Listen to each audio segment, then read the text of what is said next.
Got a new setup going on here. Can you guys hear me? I think my mic is working. Yeah? Okay, cool. Done a little rearranging in my office. Yeah, there we go. I moved it to my sunroom, sun being the key word there, and the light is wild. I've had to rig some stuff up, try to make it work. We'll get there. It's a work in progress. It's a very Capricorn new moon. Let's pull up the chart.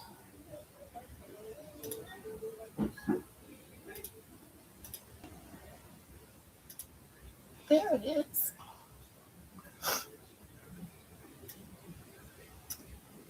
Over there.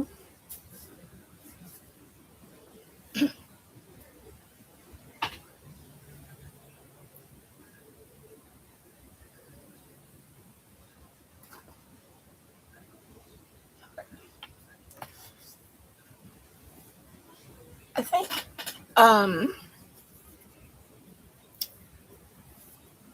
Capricorn invokes this very almost masculine feel.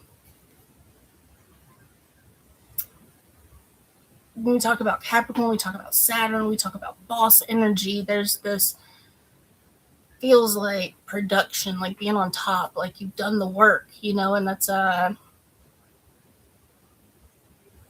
I guess it could be aggressive, but it's like doing, it's this external sort of thing. So I think it's important to remember that Capricorn is a feminine sign. That means that it's an internal energy. It's an internal place where we are.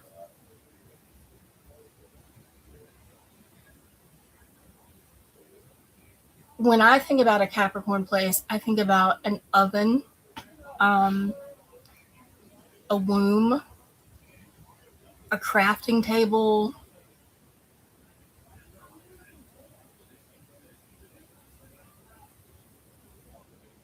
it's where we bring something into being, where we give it shape, where we define it. It could be, a typewriter or a computer, a notebook. It's the thing that contains the work. It's the vessel, right? And everything that happens inside of that. So it's not seen, it's internal. What happens in the middle of winter? The seeds are in the ground. There's a lot of work going on in there. And when you put something in the oven, there's a lot of work going on as it's baking, but you don't see it. Y'all know I love 50 Cent, Curtis Jackson, right? I just read his book, Hustle Harder, Hustle Smarter. I don't have it with me, but one of the things he talks about is work does not, we should reframe how we think of productivity. It's not just producing, putting out. It's also taking things in and letting them culminate. There doesn't have to be a lot of motion. You have to give yourself time to put it all together before you give it to the world, or before you just bring it forth. You have to give yourself time to structure it. Capricorn, Saturn, structure, the definition, the shape, the boundary of meaning.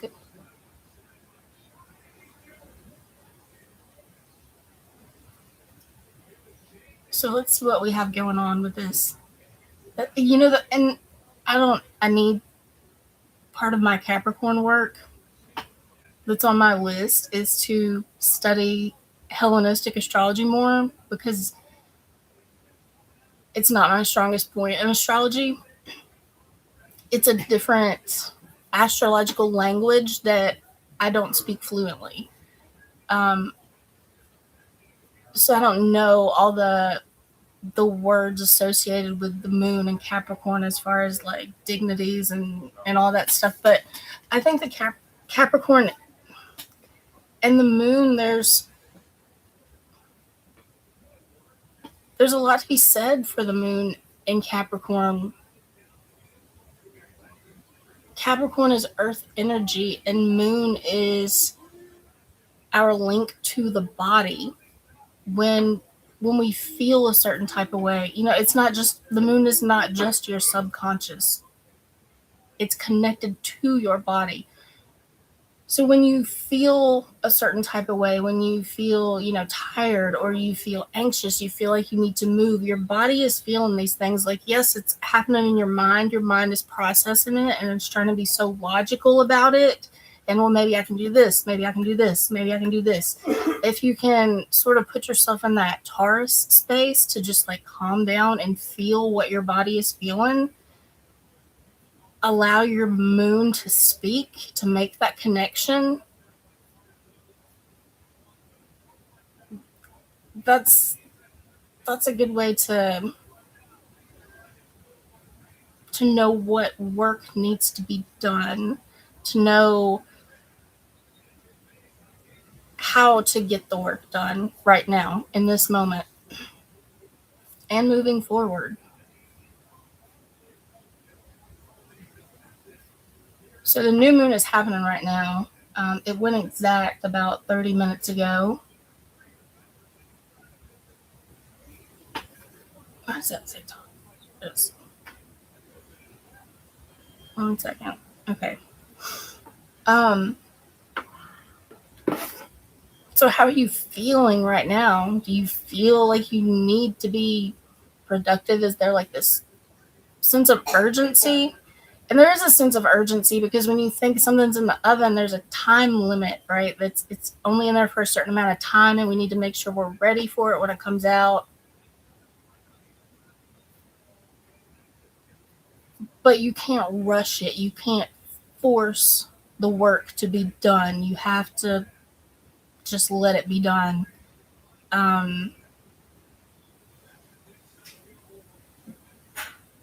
If you look at depictions of Saturn, when they personify, like when the artists have personified the planets, Saturn is always the Grim Reaper because it represents time, and the ultimate boundary when it comes to time is death, right?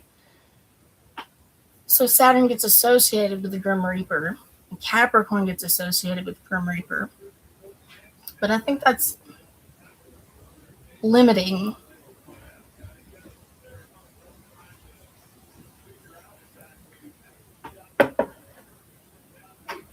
I think time, when it comes to Capricorn, is the time it takes for something to come to fruition, for it to bear fruit, for it to be ready to consume, for you to consume, or more specifically for others to consume. A tree bears fruit. A fruit is not just for the tree to eat, it's for others too. You can sell the fruit and make some money. That's a Capricorn thing. That's your work, your career, your job. You bake, you're not just going to cook all this food for yourself, give it to others. So there's a giving of your work, of yourself, because it's internal, it's feminine, it's on the inside. That's where it comes from. If you are an apple tree and somebody else wants you to grow oranges, and you try to grow oranges, but you're an apple tree, think about that. Maybe your fruit is not for the people who want oranges. They can go find an orange tree. Grow the fruit that is of you. That's what I'm trying to say with that.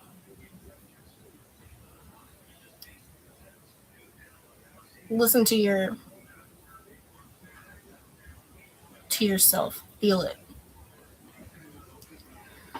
All right, let's see what is going on with this. There are so many things right there with the moon and the sun right now.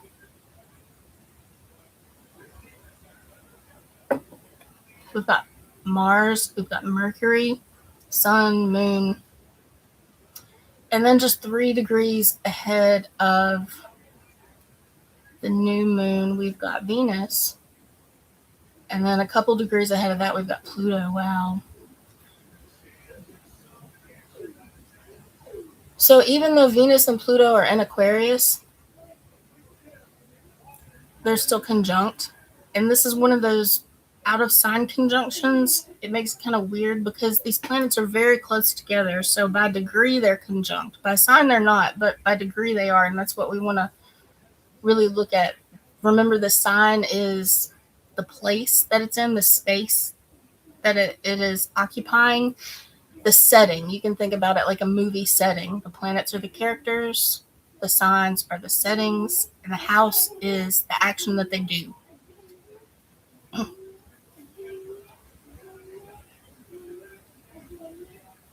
So we've got all these characters here: Pluto, Venus, Moon, Sun, Mercury, and Mars. They're all together. Most of them are in the Capricorn setting, and a couple of them are in the Aquarius setting.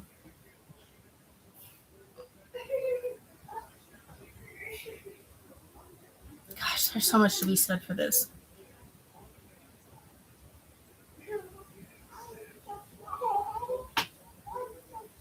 When we look at the planetary rulers of the signs, Aries and Scorpio are ruled by Mars. Taurus and Libra are ruled by Venus. Gemini and Virgo are ruled by Mercury. Pisces and Sagittarius are ruled by Jupiter. So the signs that are ruled by those planets are spaced apart. They're not right next to each other. When it comes to Capricorn and Aquarius, they're both ruled by Saturn, traditionally, right? I'm not talking about modern astrology here. I'm talking about traditional. And that's the only place where we see that, except for in Cancer and Leo, when you have the moon and the sun, which are like opposite sides of the coin, right? So there's this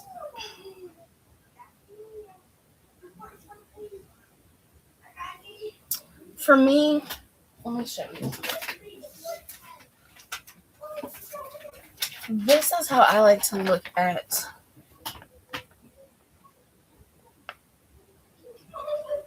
the zodiac. I don't know how well you can see that, but I like to put the moon and the sun on the bottom, and I like to put Saturn ruled signs at the top. This is like the trunk of the tree. Okay, these are the roots down here, and this is the fruit that it produces, the top of the tree, and then the canopy comes down. That's how I like to look at it. So if you can hold that image in your head of this link between Cancer and Leo growing up into Capricorn and Aquarius. Capricorn is the internal work of Saturn, and Aquarius is the external work of Saturn. Once we pull something out of the oven, once that fruit is picked from the tree, once the child is in the world, it's not like we have less control over it. It goes out into the world, into society. Aquarius, we have to let go. All the work that we put into something. What if we made a cake for a family dinner and not everybody likes it? Okay. Is there anything we could have done differently? Was it because we didn't follow the recipe, or because we missed a step, because we burn it, because we didn't cook it too long? did we do the best we could? And was it something that really and truly came from us? That's all you can do. Once it gets outside of that, you don't have any control over that. You can't. It becomes part of a greater reality, an external reality.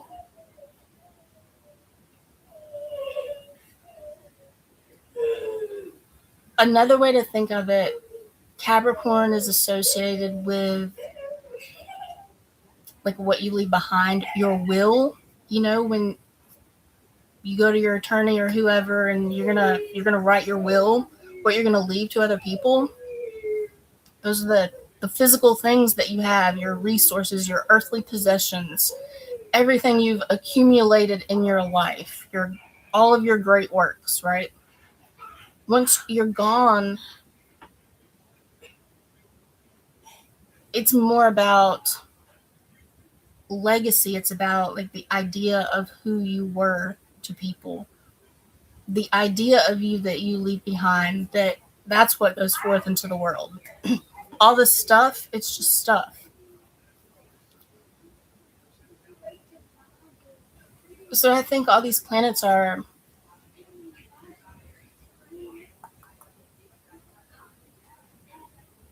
there's a focus on that sort of energy, that because you've got Mars and Mercury, right? So that's almost like doing the work to follow the recipe. Like you did everything. Mercury, is communication and logistics. It's telling you how to get there. It's the step-by-step process. It's your intelligence, your cognitive function. It's how you think about doing it. It allows you to think about doing it. And Mars is the action that is taking place.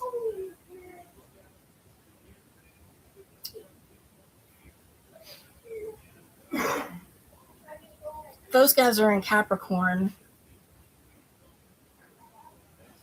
So I think they're like helping you stay focused on making sure that this is an internal thing. Yes, Capricorn is a cardinal sign, so that means it's something new, but that doesn't mean that you're reaching for that new thing or you're focused on that new thing. Your focus should be internal, because that's where the work is happening. So that's where you need to look. That's where your attention should be.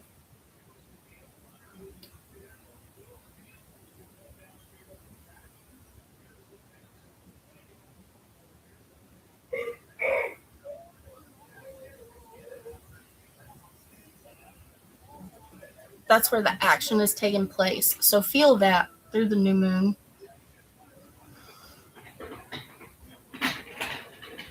And then Venus is just over the line in Aquarius. It almost reminds me, what is that death cleaning? Swedish death cleaning? Is it Swedish? I know it's something Caucasian. Don't get me lying. Nordic death cleaning. I think it's Swedish death cleaning. Anyways, like the whole point of that, this is my point. The whole point of that is to,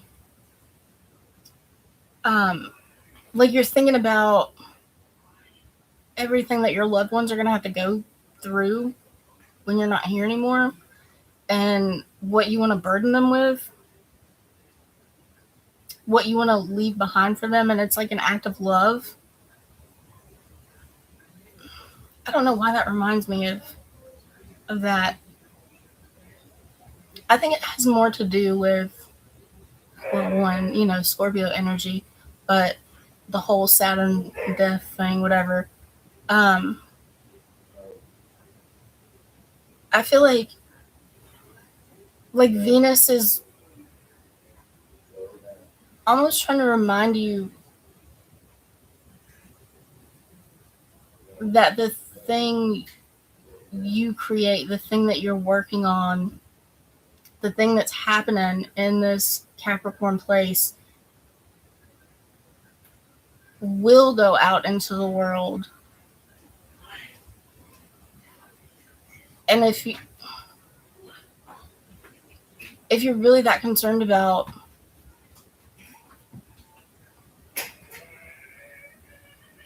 not making other people happy, but if you want to give your best to someone else, or if you want to put your best out there,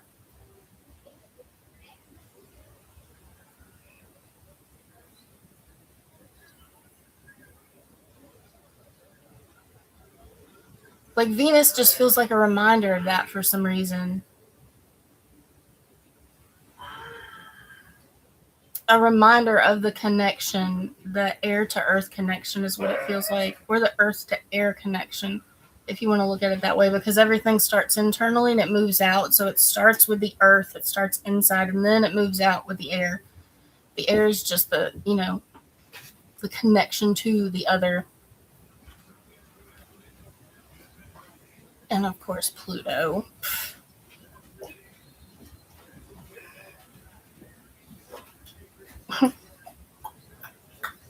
I feel like at this point, with all this, Pluto is just sort of like reminding us, or just there is like hey, remember, don't cause any psychological problems for yourself in the future.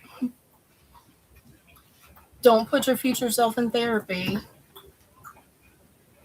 Don't give yourself any unnecessary wounds. Lethan, please go in there. Thank you.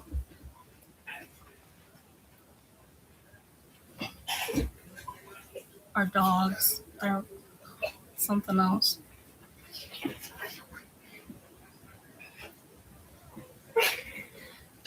All the inner planets are there. But the outer planets getting ready to shift like they are. Like we've got Saturn and Neptune getting ready to go into Aquarius, getting ready to go into Aries soon. Uranus is going to be moving into Gemini in not too long.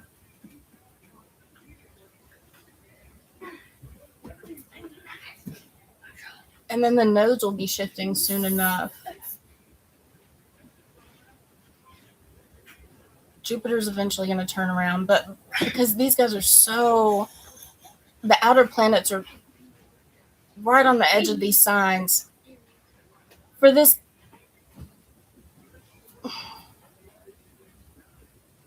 sort of like abundance of planetary energy to be focused right here on this Capricorn Aquarius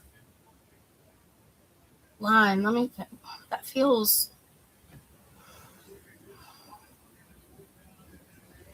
Don't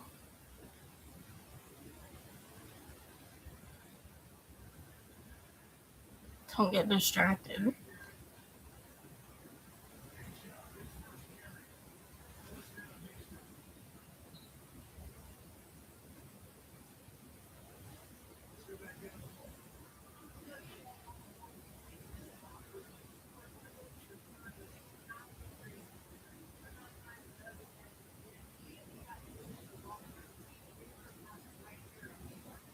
It's almost like it's saying, don't worry about these outer planet shifts. Time continues. Like there's age after age after age. And society shifts as the ages progress. And those things are what they are. Trends, or even if you look at it on a bigger scale,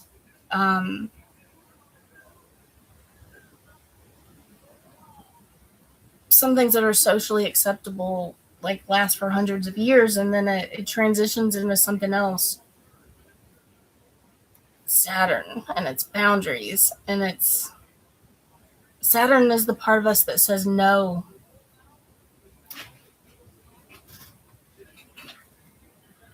And Capricorn is a place where you have to be like focused and disciplined and pay attention, and you have to say no to the distractions.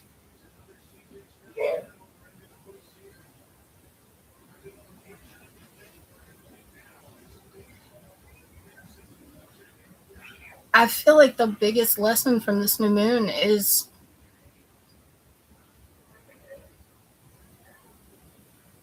when you focus on yourself, on being your best self, giving yourself what you need, making the best apples you can make, growing the best apples you can grow, none of the other stuff matters. The market value of apples doesn't matter right now because those things change. Those are human things, and they change. That's not, oh, this is about your value. This is about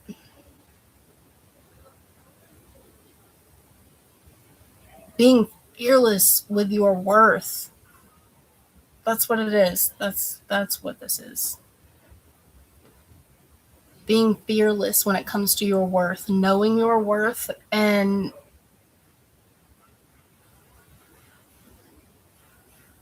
valuing yourself,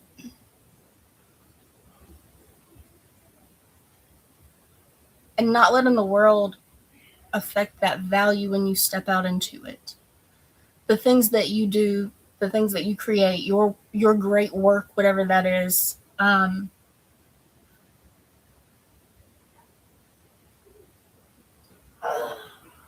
the areas of your life where you have to be focused and disciplined to create something, to structure something, there's value in that. That thing is worth something because it's part of who you are. It comes from you. Don't devalue it. Don't cheapen it by letting all the outside stuff influence it. Know your greatness. Ooh, especially with Saturn going into Aries. Know your greatness and present your greatness to the world. Don't be afraid to present yourself to the world because you are great.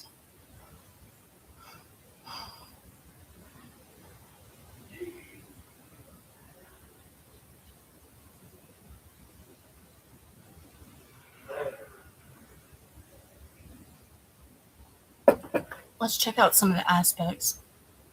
We've still got Uranus retrograde in Taurus, which is trining this. So that means that energy is, these guys are communicating really well. There's an easy flow of energy between Uranus and this new moon stuff going on.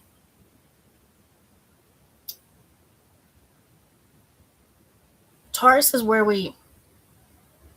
that's like the seeds. That's the thing that we want to create. Like you get this idea for, oh, I would like to make a cheesecake because I like cheesecake. That's the thing that will sustain me. Like I can get the most sustenance out of that. It's going to make me feel the best. Virgo is like where you plan out how you're going to get it done, right? So Taurus is your ingredients. It's the thing that you want. Virgo is how you put it all together, and Capricorn is where you make it happen, where you bring it forth into reality.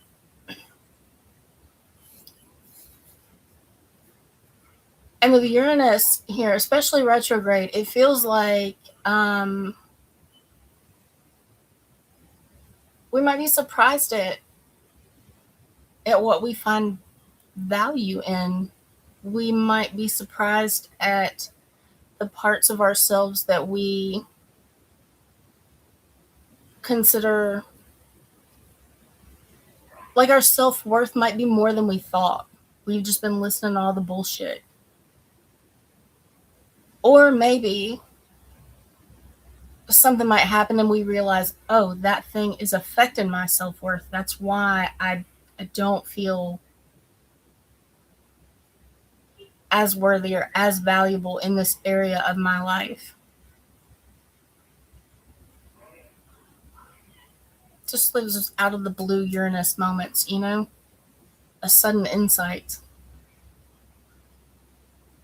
And I feel like it will show up in a bodily sensation. Like you see something, you're reading a book, you're watching a movie, you're walking by some people and get a little tidbit of their conversation, and something just like it makes you feel this way, like physically, and you're like, oh, where did that come from? Follow, if you get any of those, follow it. Don't ignore it. Don't try to shut it down. Just, I'm not saying like sink into it and get stuck there, but I'm saying like there's a reason your body sends you signals based on what it needs. Like your stomach growls because you're hungry. It's telling your brain, hey, like the tank's empty. We need some food. Those things keep you alive. They keep you functioning properly. Um,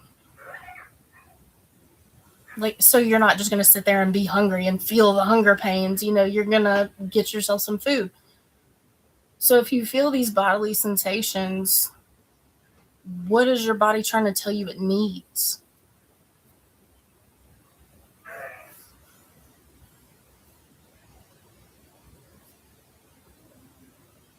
So try to start a new cycle with that, with this new moon.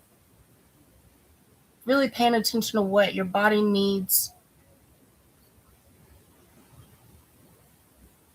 so you understand the value you have, so you know the greatness you have, and you can give that to the world. Not because you're doing it for the world, but that's just sort of like a byproduct of the greatness. People are going to see it. It's going to show up in the world because you brought it into being. That's like,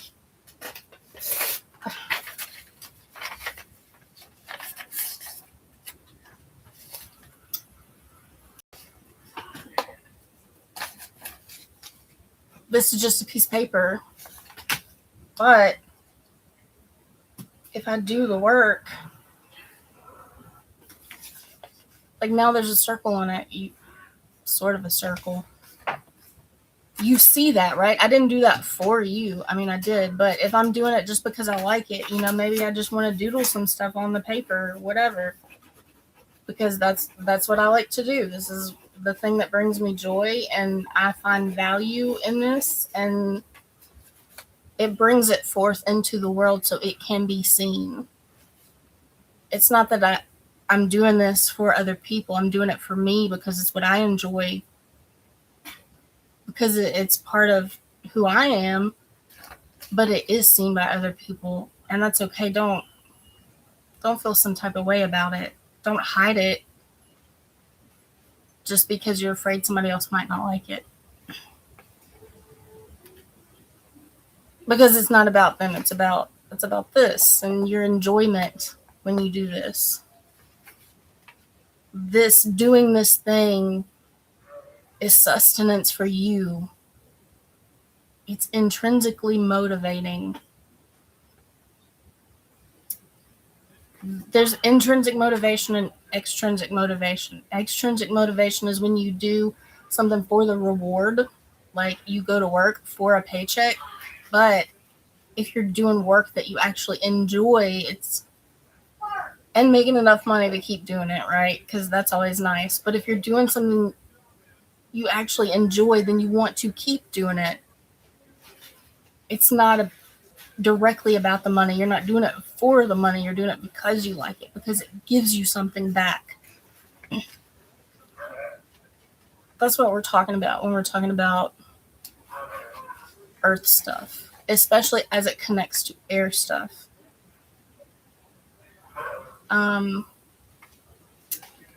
That's all I have, guys. I feel like everything is right there together, so it's not like we have a lot of aspects to look at. Just the Uranus thing. And the Saturn Neptune thing. We'll see how that goes.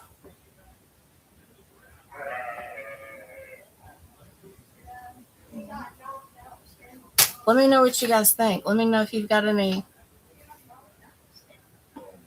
rituals planned for the new moon. If you'd